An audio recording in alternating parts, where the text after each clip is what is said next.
Tomb Kings are absolutely amazing. Since their religion and politics predate the Empire by a ridiculous amount of time, they don't care about the petty conflicts between modern kingdoms and races or the creeping advances of chaos. They just want their land back.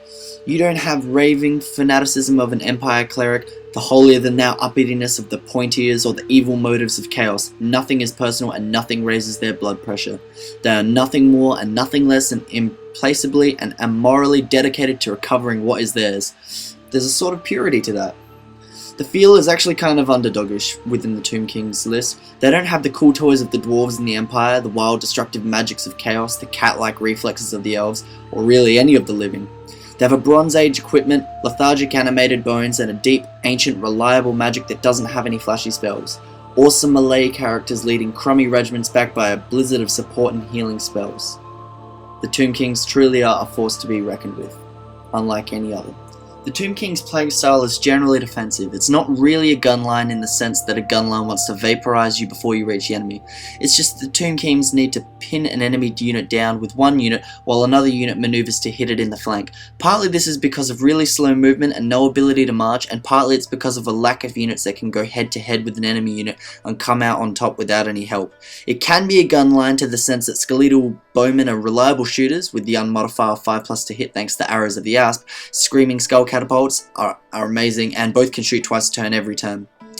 Players also very dependent on a strong magic phase. Tomb King magic has a reputation for being focused on support magic, for extra movement or extra attacks in the magic phase, and there is a magic missile spell, and at least as important as the support spells is the incantation for re-raising casualties. Unlike vampires though, just so you know, they can't go above their original unit strength. Without the ability to move in the magic phase, the dwarf-like, only worse, with no marching, of Tomb Kings would be crippling, but with it, it's very hard for the enemy to outmaneuver Tomb Kings thanks to the magic. Without the extra round of attacks that's possible in the magic phase, strength 3 bows, even ones that aren't affected by usual penalties, would be rather crummy, and the killing blow tomb blades of the Tomb Guard wouldn't roll enough 6s to make a real difference. So what are some of the advantages in bringing Tomb Kings to the table? Well, for example, let's start with characters. Kings and princes are absolutely monstrous melee characters. The Tomb Prince, for example, seems to be the only 3-wound hero in the game. They have ridiculously low initiative, but this isn't really so bad since it makes the decision to take a great weapon, resulting in strength 7 and strength 6 hits, a no-brainer. Shooting. Tomb King shooting isn't particularly devastating on its face. Strength 3, 5+ to hit. What it is though is reliable. That 5+ won't ever change thanks to the arrows of the asp. At the same time, melee skeletons are so ridiculously weak that there's virtually no difference between the two varieties in melee combat, making the choice of bowman over sword and board almost a no-brainer. For +2 points you lose the bow and get a 5+ save? No thanks. Magic. Tomb King's magic scales the number of characters taken since each character gets to use a set number of incantations per turn as opposed to using a common pool of power dice that isn't tied to the number of casters.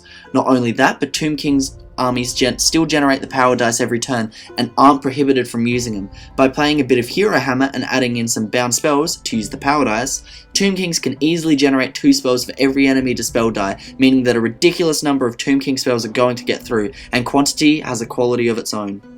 Tomb Kings also have the best deep strike rules in the game, and some very nasty models to deal with. Larger tomb swarms can throw off a sick number of poisoned attacks, and the stat line of the tomb scorpions is absolutely devastating, even before you take poison and killing blow into account.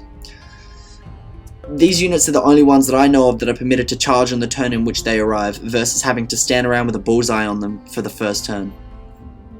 Okay, so what are some of the drawbacks that come with bringing the Tomb King's army to the table? Well, cavalry for one. Tomb King cavalry is pretty much the worst in the game, bar none. The light version is a mounted bowman.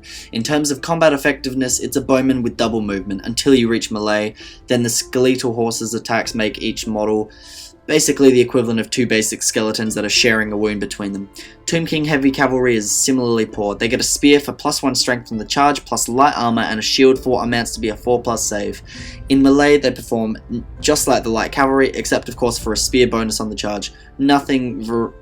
Neither variety can march. Tomb King can also have light chariots, which serve as a form of light cavalry. They do get a bow and spear to combine that little upside. There is the 2 sorts of cavalry, however you also get their few impact hits, and they are multi-wound models.